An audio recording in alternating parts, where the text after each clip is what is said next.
بسم اللہ الرحمن الرحیم۔ قرطبہ کا قاضی، سید امتیاز علی تاج کا لکھا ہوا یہ ڈرامہ۔ غرناطہ میں قاضی یحییٰ بن منصور کے بیٹے زبیر نے اپنے رقیب کو قتل کر دیا تھا۔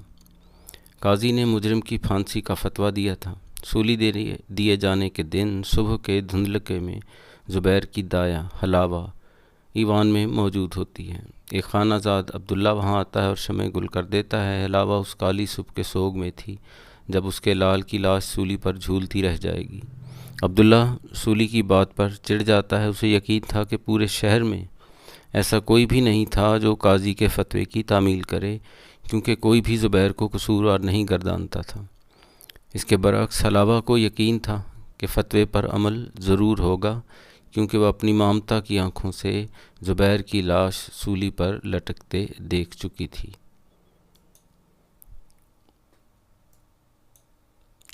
ادھر شہر کے محافظ تمام راستوں پر چوکس کھڑے تھے۔ شہر میں داخل ہونے والے ہر شخص سے حلف لیا جانا تھا کہ اسے زبیر کی پھانسی کے معاملے سے کوئی سروکار نہ ہوگا۔ چنانچہ عبداللہ سمیت شہر بھر میں کوئی بھی قاضی کے حکم کی تعمیل پر آمادہ نہیں تھا۔ عین اسی وقت قاضی اوپر کی منزل سے نیچے ایوان میں آتا ہے۔ پھانسی دینے والا جلاد بغیر کچھ بتائے شہر سے جا چکا تھا۔ ناظر عدالت کے افسر بلائے گئے، انہوں نے بھی اس حکم کی تعمیل سے معذرت چاہی۔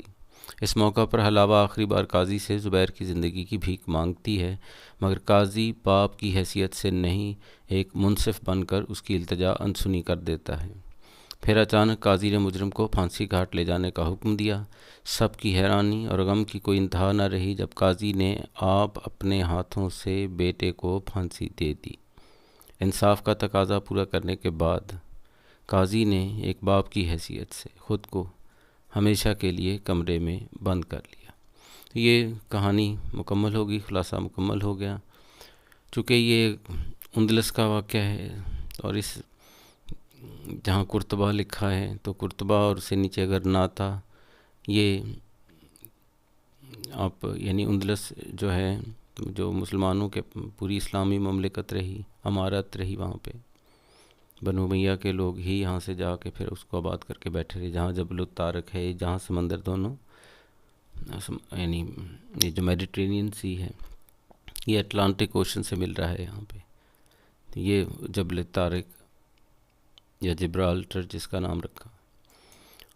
آخری بات اس میں سید امتیاز علی تاج، اب ان کا قرطبہ کا قاضی آپ نے پڑھ لیا۔ انارکلی مطلب سب سے مشہور ان کی وجہ شہرت، اور اس میں ایک اختراع ان کی کہ انارکلی کو دیواروں میں چنوایا گیا، اور اس کے بعد سے ہر کہانی میں دیواروں میں چنوایا گیا، جو کہ تاریخی اعتبار سے کچھ بھی نہیں تھا، وہ سید امتیاز علی تاج کی اختراع، ٹھیک ہے۔ اسی طرح چچا چھکن کردار ان کا، ایک چچا چھکن نے تصویر ٹانگی، اور یہ مطلب وہ خوبصورت مضامین جنہوں نے نہیں پڑھے وہ ضرور پڑھیں۔ تو بس یہ 3 کافی حوالے ہیں ان کے لیے، اور اختراع والی بات ٹھیک ہے، تو یہ ان کے تعارف کی ہو گئی۔ باقی خلاصہ مکمل ہوا۔ السلام علیکم ورحمۃ اللہ وبرکاتہ۔